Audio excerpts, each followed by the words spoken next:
મંદિરનું ઉત્સાહભેર ભૂમિપૂજન કરાયું। માળિયા હાટીનાનું વર્ષો જૂના રામ મંદિરને પાડી નવેસરથી લાખો રૂપિયાના ખર્ચે નવું બનાવવાનું આયોજન કરાયું છે। ત્યારે મંદિરનું શાસ્ત્રી વિપુલભાઈ દ્વારા શાસ્ત્રોક્ત વિધિથી હરુભાઈ જલુભાઈના વરદ હસ્તે ભૂમિપૂજનની વેદના મંત્રોચ્ચાર સાથે અયોધ્યામાં પ્રતિષ્ઠા દિનની સાથે તારીખ 22મીએ કરવામાં આવ્યું હતું।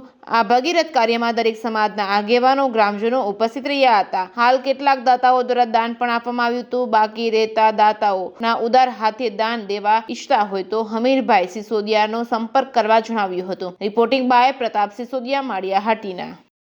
સિસોદિયા રામ મંદિર નવનિર્માણ સમિતિના આગેવાન આજરોજ માળિયા મુકામે જે જૂનું રામ મંદિર જર્જરિત થઈ ગયું હતું તેમની જગ્યાએ નવું રામ મંદિર નિર્માણ કરવા માટેનું લોકફાળાથી લોકોના સહકારથી આજે ખાતમુહૂર્ત ને ભૂમિપૂજન કરવામાં આવ્યું છે।